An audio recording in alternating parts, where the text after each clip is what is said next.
และการล่องเรือแพเป็นกิจกรรมที่ท้าทายตื่นเต้นและประทับใจแก่นักท่องเที่ยวหลาย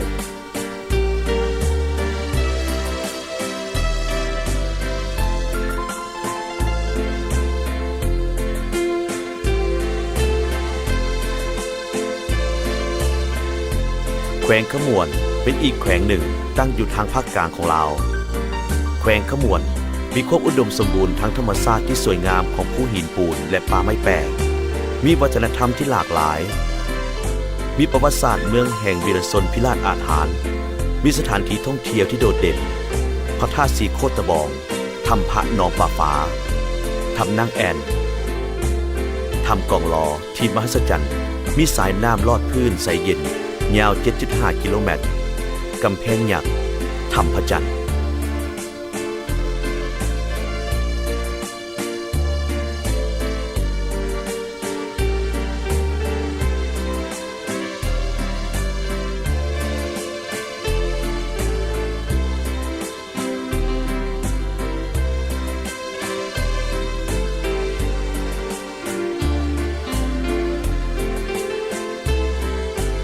แขวงสวรรณเขตมีตั้งอยู่ภาคกลางของสปป.ลาวมีด่านสากลความมิตรภาพข้ามแม่น้ำของแห่งที่2ของประเทศการเดินทางมาแขวงสวรรณเขตแม้นสะดวกสบายโดยทางเรือบินทางรถโดยสารและรถส่วนตัวแขวงสวรรณเขตเป็นแขวงยุทธศาสตร์ที่สำคัญในการเชื่อมโยงตามแนวเศรษฐกิจตะวันออกตะวันตกและเชื่อมโยงกับประเทศใกล้เคียงมีทางแห้งและเงื่อนไขเหมาะสมด้านการท่องเที่ยวการค้าและการลงทุนสถานที่ท่องเที่ยวสำคัญทางวัฒนธรรมธรรมชาติและประวัติศาสตร์ที่มีชื่อเสียงพระธาตุอิงหังเป็นธาตุโบราณที่เก่าแก่มีอายุกว่า 2,000 ปีหอพิพิธภัณฑ์ไดโนเสาร์เรือนเก่าสมัยฝรั่งท่องเที่ยวอย่างป่าสงวนดงนาตาชมทิวทัศน์ธรรมชาติหนองลมหนองบึงหวักดงเล้งก็เป็นสถานที่ท่องเที่ยวธรรมชาติที่สวยงามมีนักท่องเที่ยวภายในและต่างประเทศสนใจไปเที่ยวชมหลายหอไตรปิฎกที่เมืองจำพรสร้างความดึงดูดแก่ผู้ที่ไปท่องเที่ยวซึ่งเป็นบ่อสะสมเก็บเบี้ยนตำราใบลานเป็นคัมภีร์โบราณเพื่อศึกษาธรรมะทางพุทธศาสนามีปื้มจำนวน361หัวและมี400ผูกเดินทางมาท่องเที่ยวแขวงสวรรณเขตมีความสะดวกด้านสถานที่พักเซาโรงแรมเรือนพักเพื่อบริการต้อนรับนักท่องเที่ยวทางภายในและต่างประเทศ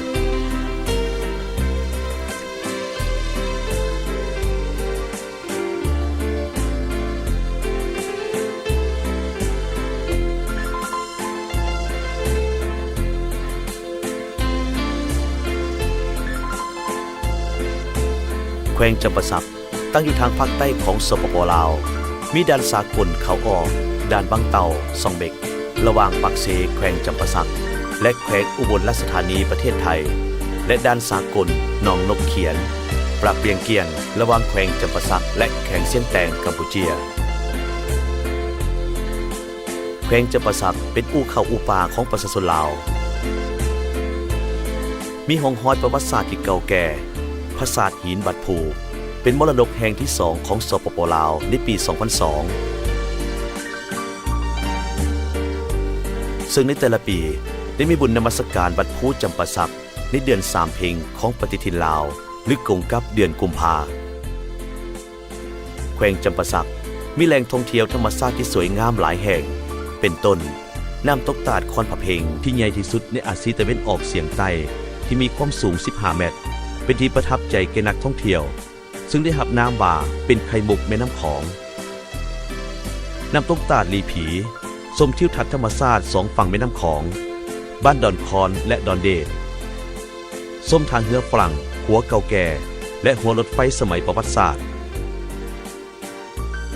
สัมผัสกับความงามของน้ำตกตาดฟานตาดเยืองตาดจำปีและสมสัตว์น้ำป่าขาส่วนกาแฟเมืองปักซองมีกลิ่นหอมหวนเข้มข้นและรสชาติแซ่บหลายเที่ยวชมวิธีการดำรงชีวิตของประชาชนการตำหูกท่อไหมที่ลวดลายเป็นเอกลักษณ์ของบ้านสะพายด้านการบริการที่พักเซามีโรงแรมระดับ4ดาว3ดาวเพื่อบริการต้อนรับแขกภายในและต่างประเทศที่มาเยี่ยมยามอย่างน่าพึงพอใจการเดินทางมาแขวงจำปาสักเป็นมีความสะดวกเดินทางกับสายการบินลาว น้ำรถโดยสารหรือว่ารถส่วนตัวอาหารลาวแม้นมีเอกลักษณ์เฉพาะประจำชาติคือข้าวเหนียวลาบหมูลาบงัวลาบไก่ลาบปลาตำบักหุ่งข้าวหลามปิ้งไก่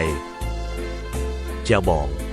นอกจากนี้ก็มีอาหารลาวแซ่บๆที่เป็นเอกลักษณ์พื้นเมืองที่มีการปรุงแต่งหลากหลายและแตกต่างกันของแต่ละท้องถิ่นในสปป.ลาว